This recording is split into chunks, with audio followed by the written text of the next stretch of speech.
বক্সিরহাটে আজ রাহুল গান্ধীকে দেখার জন্য রীতিমতো একটা হুড়োহুড়ি পড়ে যায়। সেখানে কংগ্রেস কর্মী সমর্থক স্থানীয়দের মধ্যে, আর এর জেরে একটা তীব্র বিশৃঙ্খলা তৈরি হয়। বক্সিরহাটে যে মঞ্চ তৈরি হয়েছিল যেখানে রাহুল গান্ধী যান, আর এই মঞ্চের একাংশ ভেঙে পড়ে।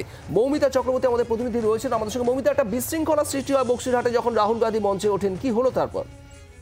দেখো, প্রচন্ড পরিমাণে ভিড় হয়ে গিয়েছিল। কংগ্রেস কর্মী সমর্থকরা তো বটেই, সাধারণ মানুষ রাহুল গান্ধীকে দেখার জন্য বেরিয়ে আসেন এবং যে জায়গায় রাহুল গান্ধীর জন্য মঞ্চ করা হয়েছিল, যেখানে পতাকা বিনিময় করার কথা ছিল, সেইখানে যখন রাহুল গান্ধী, অধীর রঞ্জন চৌধুরী তারা আসছেন, সেই সময় দেখা যায় যে সংবাদ মাধ্যমের জন্য যে জায়গা করা ছিল সেখানেও সাধারণ মানুষ ঢুকে পড়েন, কংগ্রেসের কর্মী সমর্থকরা ঢুকে পড়েন এবং প্রচন্ড বিশৃঙ্খলায় রাহুল গান্ধীর কাছে পৌঁছানোর জন্য কংগ্রেসের কর্মী সমর্থকরা এগিয়ে আসতে থাকেন, তাকে ফুল দিতে এগিয়ে আসতে থাকেন এবং মঞ্চের যে সামনের অংশ, সেই সামনের অংশ কিন্তু ভেঙে পড়ে।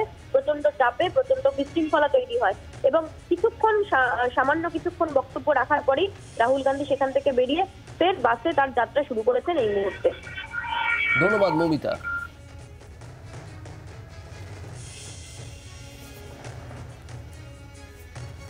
বাংলার কথা শুনতে এই সফর আজ বক্সিরহাটে দাঁড়িয়ে জানিয়েছেন রাহুল গান্ধী। আর রাহুল গান্ধী এই মঞ্চে ওঠার পরেই তীব্র বিশৃঙ্খলা, প্রবল ভিড় শুরু হয় সেখানে, আর সেখানেই মঞ্চের একাংশ ভেঙে পড়ে।